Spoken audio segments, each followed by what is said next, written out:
इतवार को एक अफसोसनाक वाकया पेश आया जिसमें ईरानी सदर आयतुल्ला सैयद इब्राहिम रईसी समेत 8 लोग हेलीकॉप्टर क्रैश में शहीद हो गए। ये हादसा कुदरती तौर पर पेश आया या जानबूझकर हेलीकॉप्टर को क्रैश किया गया, जानते हैं इस बारे में।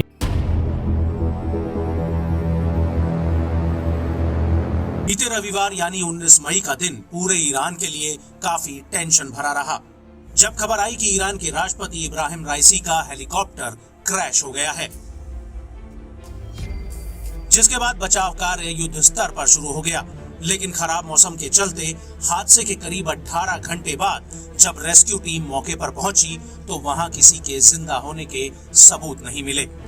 इस खबर से मानो ईरान के लोगों पर दुखों का पहाड़ टूट पड़ा हो।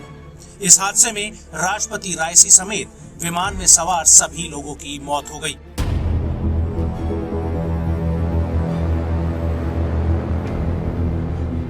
इतवार के दिन ईरानी सदर इब्राहिम रईसी, वजीर खारजा हुसैन अमीर अब्दुल्लाहियान और तबरेज में नमाज जुमा के इमाम आयतुल्ला अल हाशम को लेकर आज़रबाईजान पहुंचे। आज़रबाईजान में उन्हें वहां के सदर ने बुलाया था। दोनों रहनुमाओं ने 2 तमीराती मंसूबों, जिनमें एक ईरान और आज़रबाईजान की सरहद पर बनने वाला नया डैम था, उसका इफ्तिताह करना था। इफ्तिताह के बाद दिन 1 बजे सदर रईसी अपने काफिले समेत वापिस ईरान आने के लिए निकलते हैं। काफिले में आज़रबाईजान के गवर्नर जनरल मालिक रहमती भी शामिल थे, जिन्हें ईरान में कुछ सरकारी मामलात पर डिस्कशन करनी थी। जिस हेलीकॉप्टर में आयतुल्ला रईसी और बाकी अफराद मौजूद थे, उनमें 3 आयतुल्ला रईसी के सिक्योरिटी टीम, जो कि आर्मी के आला अफसरान थे, वो भी शामिल थे। आयतुल्ला रईसी के हेलीकॉप्टर के इर्द गिर्द 2 और हेलीकॉप्टर मौजूद थे, जो कि प्रोटोकॉल का हिस्सा थे। सफर ठीक चल रहा था, लेकिन जब ये काफिला वर्जकान के मुकाम पर पहुंचा तो अचानक इतला मिली कि सदर रईसी का हेलीकॉप्टर क्रैश कर गया है। इस खबर के मिलते ही इमदादी टीमें और सर्च टीमें रवाना हो गईं। वर्जकान का इलाका पहाड़ी होने के साथ साथ जंगल का भी हिस्सा है, इसलिए तयन करना कि हेलीकॉप्टर किस जगह गिरा है बहुत मुश्किल था। जैसे ही हेलीकॉप्टर क्रैश की खबरें सामने आई, फौरन इसराइली मीडिया चैनल्स ने